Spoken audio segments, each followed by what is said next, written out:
ప్రజల దాహార్తిని తీర్చేందుకు వేసవి కాలంలో త్రాగునీటి సమస్య రాకుండా నియోజకవర్గంలో ఇప్పటి వరకు 2800 బోర్లు వేయించినట్లు మెదక్ మాజీ ఎమ్మెల్యే కాంగ్రెస్ పార్టీ రాష్ట్ర నాయకులు మైనంపల్లి హనుమంతరావు అన్నారు. మెదక్ జిల్లా రామేంపేట మున్సిపాలిటీ పరిధిలో నూతనంగా ఏర్పాటు చేసిన ఎమ్మెల్యే క్యాంపు కార్యాలయాన్ని కాంగ్రెస్ పార్టీ జిల్లా అధ్యక్షులు ఆంజనేయులు గౌడ్తో కలిసి మాజీ ఎమ్మెల్యే కాంగ్రెస్ పార్టీ రాష్ట్ర నాయకులు మైనంపల్లి హనుమంతరావు ప్రారంభించారు. ఈ సందర్భంగా ఏర్పాటు చేసిన సమావేశంలో ఆయన మాట్లాడుతూ నిజాంపేట రామేంపేట మండల కేంద్రాల్లో ప్రజలకు ఇబ్బందులు కలగకుండా రామేంపేట మండల కేంద్రంలో క్యాంపు కార్యాలయాన్ని ఏర్పాటు చేసినట్లు తెలిపారు. వేసవి కాలం దృష్టిలో పెట్టుకుని నీటి సమస్య తలెత్తకుండా బోర్లు వేయించి తన సొంత డబ్బులతో గ్రామానికి 2 మోటార్లు ఇప్పించడం జరిగిందన్నారు.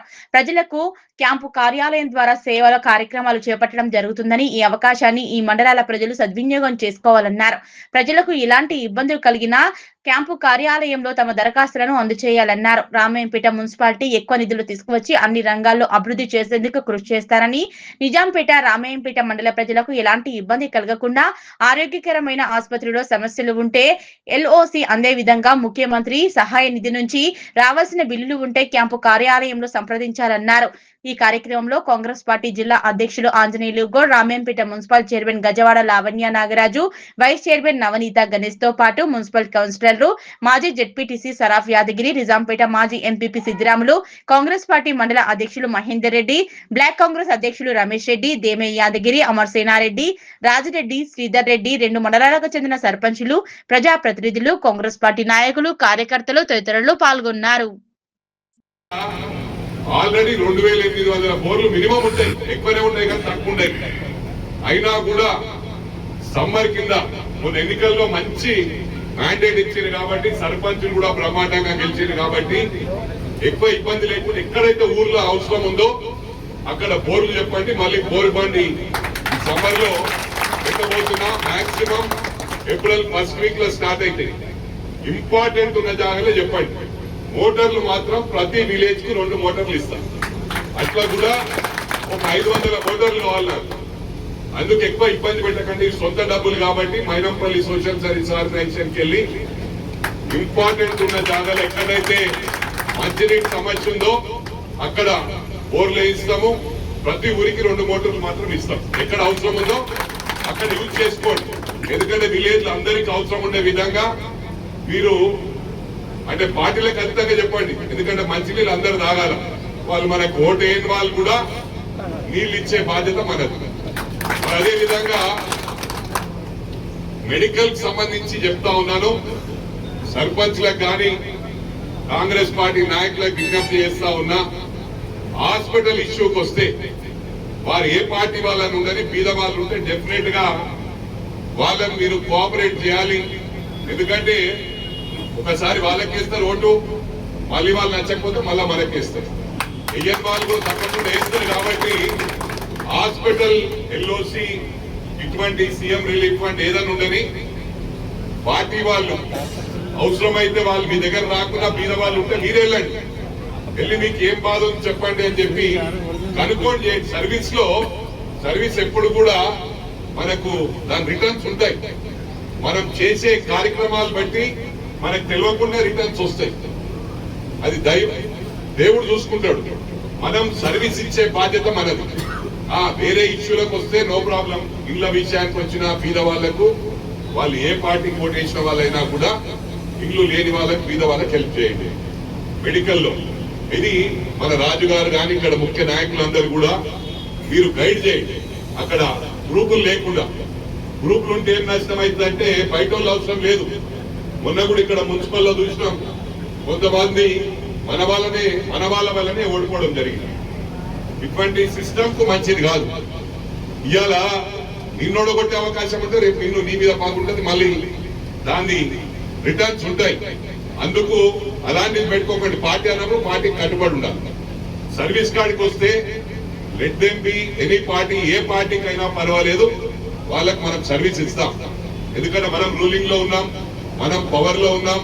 డెఫినెట్ గా మన దగ్గరికి అందరు వస్తారు కాబట్టి చేయండి. మన రాజుగారికి కూడా మున్సిపల్లో మన ఓటు వేయని వాళ్ళకి కూడా పనిచేస్తాం. బీద వాళ్ళు ఉంటే వాళ్ళ ఇంటికి మనమే వెళ్ళి కనుక్కొని వాళ్ళకి ఎలాంటి అవసరం ఉంటే దాన్ని తీర్చే బాధ్యత మనదని చెప్పి కూడా మన కుటుంబ సభ్యులందరూ కూడా విజ్ఞప్తి చేస్తా ఉన్నాను.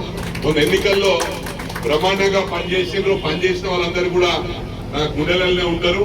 మీకు ఏ కష్టం వచ్చినా పేరు చెప్పనంత మాత్రం లేరనుకోకండి. మీరు ఎప్పుడు నా మనసులో ఉంటారు. అర్ధరాత్రి పిలిచిన పలుకుతానని చెప్పి కూడా ప్రామిస్ చేస్తా ఉన్నా. మిమ్మల్ని మీరు ఏ విధంగా పనిచేసిందో ఆ విధంగా మిమ్మల్ని కాపాడుకునే బాధ్యత నాది. మిమ్మల్ని కాపాడుకుంటా అని చెప్పి కూడా అది నా బాధ్యత అని చెప్పి ఈ సందర్భంగా తెలియజేస్తూ, మరి ఇక్కడ మన పనిచేసిన వాళ్ళు కూడా చాలా మంది లేరు. మన మట్టి యాదగిరికి పరశురాము, అదే కాంగ్రెస్ పార్టీ గట్టిగా ఉంటే మన అన్ని విధాలుగా కూడా చేయడానికి వస్తారు. మన అన్నని ఈ రోజు మా యాదవ్ ఏమంటున్నాడు, కేవలం ఈ మెదక్ రామాయణపేట అంటాడు. అన్నను రాష్ట్ర నాయకత్వం ఈ రోజు ఎదురు చూస్తుంది. ముఖ్యమంత్రి గారు కానీ పిసిసి అధ్యక్షులు కానీ అన్న నాయకత్వాన్ని కోరుకుంటున్నారు. అదేవిధంగా వారు రాష్ట్ర నాయకత్వానికి వారి సేవలు అవసరం ఉన్నాయి అన్న. అందుకోసానికి ప్రతి కాంగ్రెస్ కార్యకర్త కూడా మీరు పెద్ద మనసు చూసుకొని ఒకసారి పదవులు అనేది త్యాగం చేయాల్సిన అవసరం ఉండదు. ఖచ్చితంగా కూడా ఈరోజు మండల ప్రెసిడెంట్, గ్రామ అధ్యక్షులు, బూత్ అధ్యక్షులు కూడా వేసుకొని ముందుకోవడానికి ఆస్కారం ఉంది కనుక ఈ రోజు నిజాంపేట మండలానికి అధ్యక్షుడిగా వెంకటేష్ గౌడ్ని, రామేపేటకు మహేందర్ రెడ్డిని, చవన్ కు తర్వాత చింతా స్వామిని కూడా మనం ఈ రోజు అన్న పేరు చెప్పగానే మనం ఆమోదించడం జరిగింది. కొంతమందిని 15 తారీఖు లోపల కూడా జిల్లా కమిటీని కూడా వేయడం జరుగుతుంది. వారు ఆదేశించిన ప్రకారం కాంగ్రెస్ పార్టీ పనిచేసే కార్యకర్తలకు ఖచ్చితంగా గుర్తింపుని తెలియజేస్తున్నాం. అభివృద్ధి విషయంలో మీకు ఇంకొక విషయం చెప్పదలుచుకునేది, అభివృద్ధి విషయంలో వారు నాకు తెలిసి ఈ మధ్యలో మల్కాజిగిరిలో అయితేనేమి, స్వచ్ఛంద కార్యక్రమాలు అయితేనేమి ఒక 20 నుంచి 25 కోట్లు పెట్టడం జరిగింది. నేను ఈ నాయకులను చూస్తా, అడిగి పెట్టే నాయకులు చూసా, అడుక్కునే నాయకులు చూసా గానీ చేతులెక్కలి పెట్టే మహానాయకుడు హనుమంతన్న గారు అని చెప్పేసి నేను ఇందులో పొగడ్త చేయట్లేదు. మా అన్న అంటే నాకు ఇష్టం ఉండొచ్చు, కానీ మా అన్న అంటే నాకు ప్రాణం ఉండొచ్చు, కానీ ప్రజల కోసం పనిచేసే నాయకుడు అంటే ప్రాణాభిప్రాయం కనుక మనమందరం కూడా అభిమానించాల్సిన అవసరం ఉంది.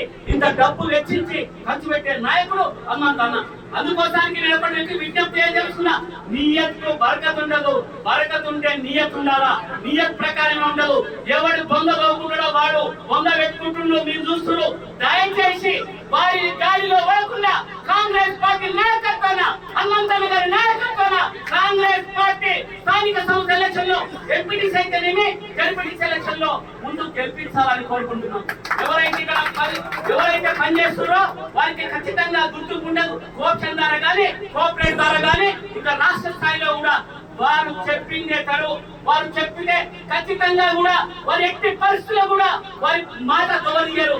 ముఖ్యంగా మీకు ఇంకొకటి విషయం చెప్పదలుచుకున్నా, రోహిత్ రావు గారు అందరూ అనుకుంటుండొచ్చు మీరు చాలా సామ్యుడు, వారు కూడా అన్నకు మించిన తనయుడు. వారు నేను అన్న కూడా చెప్తే మా అన్న అమ్మడు, కానీ వారికి స్పీడ్ కు ఎవరు అందుకోలేరు రాష్ట్రంలో ఈ రోజుల్లో. వారి స్పీడు, ఆలోచన విధానం ఎట్లా ఉందంటే ఇంకా 20 సంవత్సరాల పాటు అభివృద్ధి దిశలో ప్రయాణిస్తున్నారు. వారిని రేవంత్ అన్న వారిని పిలుస్తాడు, మహేష్ అన్న వారిని పిలుస్తాడు, కానీ వారి ఎవరి దగ్గరికి వెళ్ళి పైరవ్ చేయడు. కానీ ప్రజల దగ్గరకు వచ్చి పనిచేసే నాయకుడు మాత్రం చెప్తున్నారు. ప్రతి నాయకుడు ఏం చేస్తాడు, ఎమ్మెల్యే కాగానే ఫైల్ సంఘాలు పెట్టుకొని సెక్రటరీ పోతాడు, మందులో సుడు తింటాడు. మన ఎమ్మెల్యే మాత్రం ప్రజల దగ్గరకు వచ్చి అన్నా మీ గ్రామ పంచాయతీ ఏం కావాలా, అన్నా మీకేం కావాలా, ఎలివోసి కావాలని చెప్పేసి మీరు ఒకసారి అప్లై చేయండి. నేను ఎప్పుడు ఈ మధ్య కాలంలో చాలా కాలం పాటు వారితో 2-3 నైట్లు గడపడం జరిగింది. 12 గంటల రాత్రికి వస్తే నేనన్నా 3 సార్లు లేపలేదు. నిజంగా ప్రామిస్ చెప్తున్నా, ఒట్టే చెప్తున్నా, 3 సార్లు నేను ఒక ఫోన్ లేపలేదు. వారు వెంటనే ఒక క్షణంలో ఫోన్ చెప్పి 1 గంట రాత్రి మాట్లాడిన మా నాయకుడు మా రోహిత్ రావు గారు. ఇది నేను కాకతాళీయంగా చెప్పట్లేదు, ఇది నిజం. మీరు కావాలంటే అడగండి.